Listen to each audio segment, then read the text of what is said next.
I love the Care Bears. So when I got the commission to make a Grumpy Bear centered bag, I was very excited. I'm gonna start with the part that I'm most excited about, which is the back of this bag. Obviously it's the Grumpy Bear side. Blue is my favorite color and I love working with it, so this was a lot of fun. Here is the design that I came up with. I think it came together really nice, but of course we're not finished yet. We still have to do the sides of the bag, which I started to do next. Usually I do the 2 panels and then the sides. Either way, we're moving on to the front panel, which is pretty simplistic in design. It's just supposed to represent Care-a-Lot. It came together quite well. Also, there's a fun part to this bag. It has a flap. I was very excited to do this part. I don't usually do flaps. I don't know why I don't do them more often. After I attach everything and make a strap, we are finished. It's just perfect. I love how angular everything is. And of course, Grumpy Bear looks amazing. I was so happy to do this project. Thank you so much for watching. This is the first candy tote bag I ever made, and while I love it, it wasn't made very well. As you can see, I probably could have done better. With the knowledge that I have now, I'm going to be making a new purse. Something a bit more my everyday style, and something you guys have been asking to see for a while. While I was making this, I was actually recovering from my wisdom teeth being pulled, which is partially why this project took me so long. I spent about 2 weeks on this project alone, when ideally I try to shoot for 1 week per project, no matter how big it is. Oh, by the way, this is a Sonic-themed tote bag, more specifically a Team Hero tote bag. And we can't have Team Hero without Knuckles and Tails. And honestly, I'm so happy with how these panels came out. I see major improvement within my candy design abilities, and I am very happy. Anyway, I added the sides, added the bottom, and freehanded a strap, and it's finished. I'm just over the moon. I really love this purse, and cannot wait to do one for Team Rose. Thank you so much for watching. Goodbye! This is a candy shaker cube. It doesn't do much, but it does make this sound.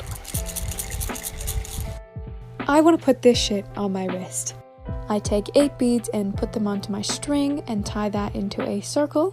And much like a candy star, I put my points on to make it look like a square. Once I have all of my squares, I go ahead and tie them together using scrap string. I fill my square with beads and... perfect! Now I just have to repeat that 3 times. Carson Like Arson has a much better in-depth tutorial on his TikTok. I highly encourage you to check it out. This is the last step. I have to attach them. I'll be honest, I had no idea what I was doing here, but 3 beads between the cubes and pulling the string really tight seemed to do the trick just fine. It holds its form much better than I thought it would. And I think if you want it to be extra obnoxious, you could fit more squares in those empty spaces there. But for my purposes, I'm happy with my silhouette. Ever since I've started making candy, I've noticed these beaded bags all over Pinterest. And though they aren't candy, it is very candy adjacent. And I can do that. I can do that right now. I ordered a ton of these beads called faceted rounds, which are much more suited for this kind of bead craft. The stitch used to make these beaded bags is called the right angle weave. And though I don't think it's too terribly difficult, it's pretty much impossible to do with pony beads. So for this project, I had to make the switch. Though I am familiar with the right angle weave, this is still total guesswork. I found that it's super easy to fold and structure, so I made the purse one continuous long panel and connected the beads at the end, if that makes fucking any sense. I close up the bottom, and that's pretty much the entirety of the purse. All that's left to do now is add the straps. Again, like most of my projects, this wasn't difficult to do, it was just very time consuming. In the end, it was totally worth it. Look at how these beads shimmer in the sun. I'm totally obsessed.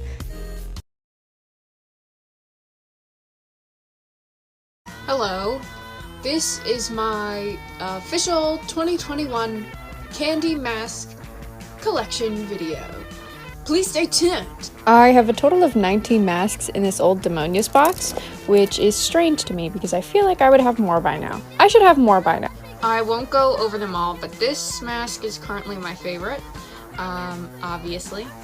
This Pink Creeper mask is like a crowd favorite. I also really like it. This is the first candy mask I ever made. It's held up. It's still very nice. The beads are coming apart around the nose piece. This is something that happens with worn out masks. It's an easy fix, don't worry about it if it happens to you. This one is also a favorite of mine, the Hello Kitty. I mean, obviously. Well, you can't go wrong. My second creeper mask. I really love the shape of this one. It's very hexagon, very fun. This is my one Sub-Zero mask. My one. This one's my least favorite. It's just an amalgamation of colors and I don't like it. Very recently, I made this beaded bag, which I'm very happy with. However, I do have quite a few leftover beads. Ooh. So my only option is to make something. I set out a color palette I really like and get to work. Today's design is rather simple. I really love all of these colors together, and I've been quite obsessed with heart-shaped bags recently. So I decided that was the route I was gonna go with today. I make 2 heart-shaped panels and I think they look darling, am I right? Time to sew up the sides. I make it 3 beads wide and it kind of looks like an ice cream sandwich if you ask me. Either way, this is my least favorite part. I hate getting in the crevices. It also takes forever, but for you, it only takes 3 seconds. So once it's finished, I can finally add the strap. I went for a shorter strap than I usually do. I don't have very many handheld bags. And here it is finished. I really love it. I wish I used the dark orange around the edge, but it's finished now. And they look great together. Still have a lot of beads though. Recently, I've been quite taken with faceted rounds, and I'd like to first say that this frog pattern is my own, but today we'll be following a pattern by Rabbit Paw, and you can find their stuff on Telegram. Anybody use Telegram here? Anyway, let's get into it. I really love the color palette I went with today. I usually try to avoid complementary colors at all costs, like especially blue and orange, but my cat beastie is orange and my favorite color is blue, so it only seemed right to do it this way. Anyway, here I am finishing up the front. I really love how it's all come together.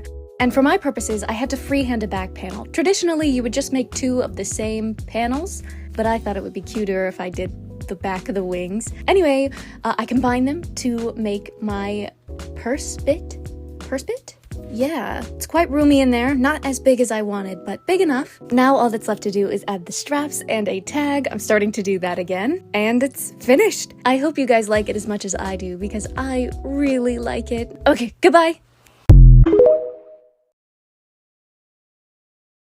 A Very Minty Christmas has a very special place in my heart. And because I've become so obsessed with beaded tapestries this year, I had to do something special. This tapestry took a lot of beads. I'm not sure how much, but it was a ton. It was a lot. I think it's the biggest tapestry I've ever made. And on top of that, it's extremely complicated. I love making things hard for myself. This took me a good 4 days to complete, not to mention the absolute stress that came with picking colors. Anyway, if you for some reason wanted to try this for yourself, the pattern is on my Patreon. Here it is all completed, and like I said, this thing is absolutely massive. It's about as long as my torso. That being said, I absolutely adore how this came out. I think it's perfect and an excellent tribute to Minty. Goodbye! Mother's Day is fast approaching, and I wanted to make something special for mine. As mothers go, she's very supportive of me and my crafts. In passing, I've given her a beaded star or 2, and she keeps them all together on her home desk. When taking her morning Snapchat of her coffee, she likes to include the stars in her photos, which she later reports back to me the amount of times her friends have complimented the little stars on her desk. So I thought I'd make her a mini handbag for Mother's Day. With the help of my friend, we settled on a design that very much was giving Mother's Day. It's a set of roses in the shape of a heart, and that's very Mother's Day to me. I really love what I did with the sides because it very much looks like a jam sandwich. You know what I'm talking about? Like a cute picnic jam sandwich? Anyway, here's how the purse came out. I hope she likes it. She doesn't have to use it. I just hope she enjoys it. And if you enjoy it and want to recreate it, here are the beads that I used for this project. Thank you for watching. Goodbye!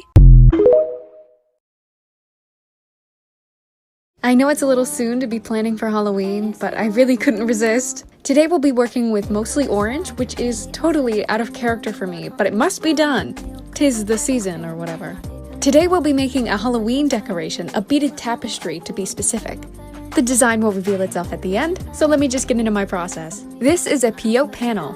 And these aren't difficult to do, but they are time consuming. So of course, I get pretty far into it and realize that that brown is totally the wrong color. I had to order these other beads and they took forever to get here, but it was worth it in the end. The gradient looks so much better. Like I said, a peyote panel is easy to do, just time consuming, so I didn't film much of it, but here I am tying off the end. And here's the reveal, it's Trick or Sweet Bear!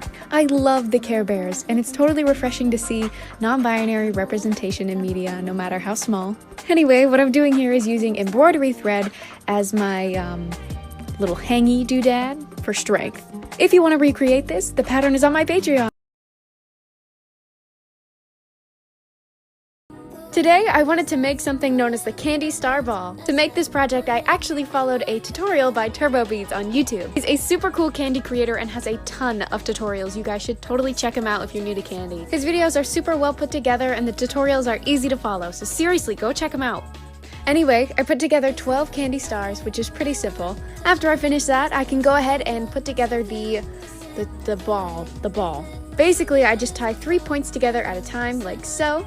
And I want this thing to make noise, so I make sure to leave the top open so I can fill it with beads. I also add a star for good luck. And we're finished! I absolutely adore this thing. It is so cute!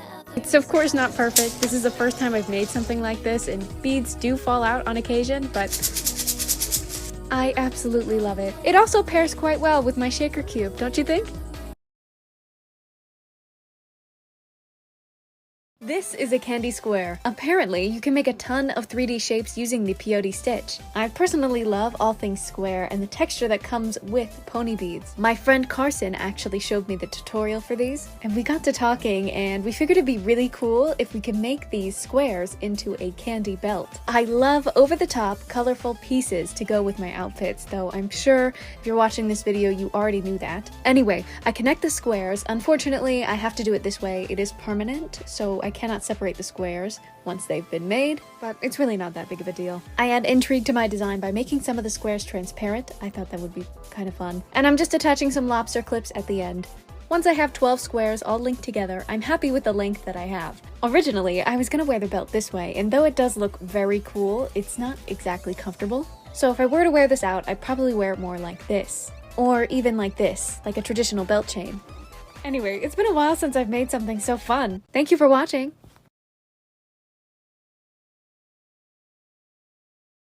This project has been a long time coming. Ever since I started making candy clothing, I've been getting requests to make a candy skirt. So that's what I'm going to be doing today. In fact, I'm going to take it a step further and make an entire candy outfit. So that's going to be a top and a skirt. Here I'm working on the top. I'm kind of glazing over this part because you guys have seen it before. Recently I've been totally into this color combo. I love the color dark blue. And now that the top is done, we'll move on to the skirt. I'm switching my string over to corded elastic. I need this waistband to stretch. And the stretch of the string kind of adds to the flounciness of the skirt, makes it look a bit more like fabric. I also glazed through making the skirt. I'm sorry guys. It was raining the entire time and filming this was just a pain. Now I add my signature in the form of a massive keychain, and I'm finished! I'm really obsessed with how this came out. I wish I had filmed more of it. I think I'm gonna do this again, so please stay tuned if you want to see more. Bye you guys! If you see me pretty frequently, you'll know that this mess was actually this mess before I had to cut it up. Starting over always sucks, but I promise that this is worth it. The pink and white color theme actually reminded me of strawberry milk. So for the waistband, I whipped up a pretty quick pattern of strawberries, then kept repeating the pattern until it fit around my waist without stretching. If you want to recreate this look, I do actually have this pattern up on my Patreon, and it's free, so feel free to check it out. Moving on, with the waistband done, I can finally move on to the skirt. I hook onto the waistband and go through one of the bottom beads and begin my X base. Every 2 rows, I'm going to increase the amount of base beads I use between the hook beads. On the last row, I had 5 beads between each hook bead. I hope that makes sense and I hope that helps someone. Anyway, the skirt is finished, but I need more flair. I use these passive pear beads to add a little bit more intrigue to the bottom of the skirt. This made everything look a bit more finished, and definitely worth starting over. Thank you for watching. I've said this before, but I don't often work with pastels. I much prefer working with neons or vibrant colors. But I've realized a lot of what's in my wardrobe is actually pastel. So I wanted to create something that would match those pastel pieces in my closet. If you've seen my videos before, you definitely know what's going on here. I'm creating another star belt. I've grown to really love the first belt that I made, which is also made in pastel. But I was craving a rainbow version of my first belt. In fact, as soon as I finished the first belt, this idea was already in the back of my mind. But I thought if I made 2 star belts in a row, you guys might get a little bored. So I gave it some time, but I hadn't stopped thinking about it since then. I ended up creating 7 stars, 1 for each color of the rainbow and a second pink one. Then I attached the stars using jump rings, as well as a lobster clip to hook it to my waist. Here's how it turned out. I really like it. Now, usually I would never tuck in a sweater, but I thought it was appropriate to show you the belt more. I really adore this piece. Thank you for watching. Let's make a candy shirt together. I started my project at 11:30 a.m. My commissioner requested pink and purple beads as well as the confetti beads. This is the pattern I went with. My girlfriend came up with the idea to call this pattern Princess Cake, which I think is so cute. Anyway, when I got to this point, I wanted to take a little break and show you guys how pretty this shirt looks outside in the sun. So stunning. I mark off the measurement and close the X space in the back with only 4 beads instead of 5. This is what gives it that tapered look in the front. I've had a couple of people ask me how I do it. This is how. I hope that makes sense. The easy part is finished. Here come the tedious bits. The sleeves, and then I add the dangles you'll see in a second. There they are. And to top it all off, my name tag. Here it is, all finished. I think it came out quite beautiful. I was very excited to work with a new palette. It only took me 7 hours. Honestly, better than I thought. This is an example of when projects don't really work out the way you thought they would. It's been a very long time since I've made a candy shirt because it was starting to feel repetitive and boring. So I decided to spice it up a little bit. The idea was to make something tank top-esque, using 1 big loop and 2 smaller loops to, as you can see here, make a tank top silhouette. I started by focusing on the sleeves because I knew I would have the most trouble with that, and here's what I came up with. It's sort of hard to explain why it didn't work out, because I thought it would for a minute, but as you'll see coming up, it just wasn't sitting right. The tension was pulling everything inward, making it sit very strange. Everything was off, so I have to start over.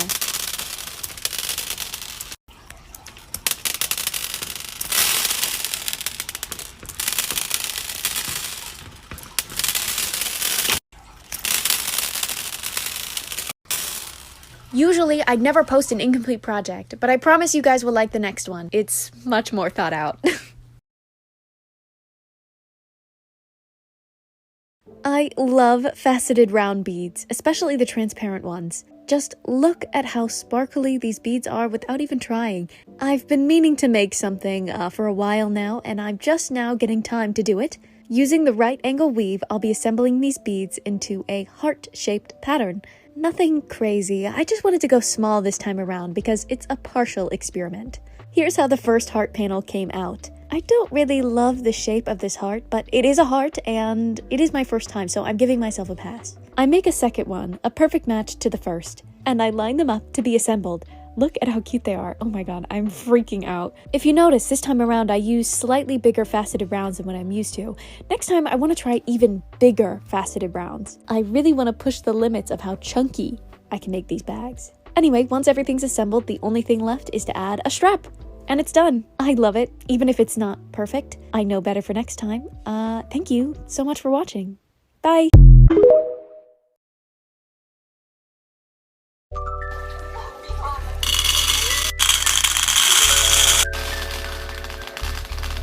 Starting this commission was a little frightening for me. I suggested to the commissioner that we change up the design a little bit, and I wasn't even sure if it was gonna look good. I really wanted this heart design. If you guys have been following me, you've probably seen sneak peeks. Here's how the final draft came out. I sent it to the commissioner, got the go-ahead to continue, still nervous, but it all worked out. Oh my god. As you can see, I'm very excited. This commission took me ages. Ages, I tell you. I worked on this over the span of 4 days, probably 20 hours of combined work back to back if I had worked on this nonstop. And it was worth it. As you guys know, I get bored really easy, so I think this freshens up the look a little bit. This is the first time in a while that I've filmed a commission, so come with me while I make this candy shirt. I absolutely loved working with these colors. The yellows are just so vibrant. I get our measurements and prepare our needle. This time I'll be using a metal one. I got a pack of them off of Amazon, but be careful if you get them for yourself. They are sharp. Now that the upper chest band is prepared, we can move on to the meat of this commission. I'm getting super fast at this. The first time I attempted a candy shirt, it took me at least 3 days. This one only took me the morning and half the afternoon. The easy part is over now, and yes, this is the easy part. We're moving on to the sleeves, which is my least favorite part of this project, but surprisingly this time, it wasn't bad at all. And once I finish the sleeves, I'm gonna go ahead and test the strength. As you can see, pretty good. All that's left is to add my tag and get some beautiful sun shots. Look at how gorgeous that is. I love the yellow. It makes me really happy that you guys like these. It means a lot that a lot of you appreciate and understand how much time goes into these. See ya!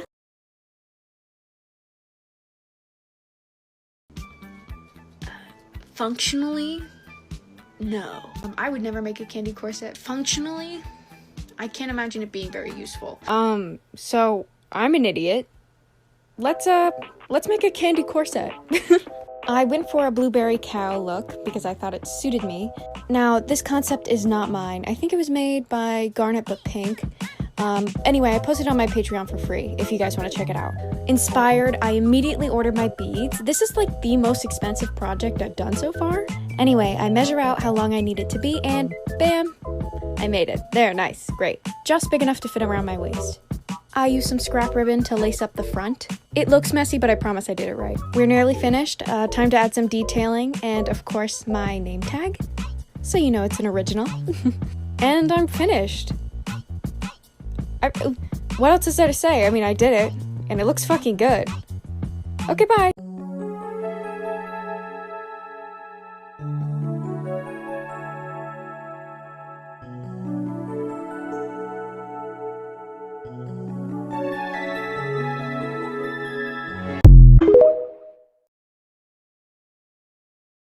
The day it should have flown. You're so teenage star, got your heart in a halo.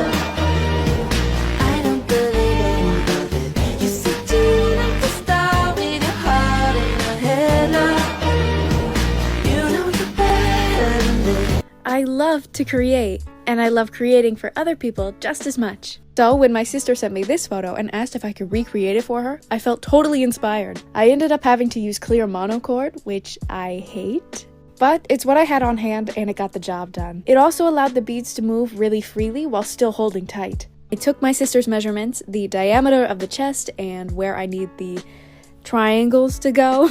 I did deviate from the original reference photo so I could have more of a fitted silhouette. And here's how that is looking. Very bikini-like. So I lengthened the bottom before attaching the back. I've never made clothes using the right angle weave stitch, and it took a lot of trial and error. It took a lot of trial and error and more beads than I'd like to admit, but I think the final product was totally worth it. This has got to be one of my favorite projects so far. Here the top is on my sister. She paired it with this purple top, and I think it is so cute.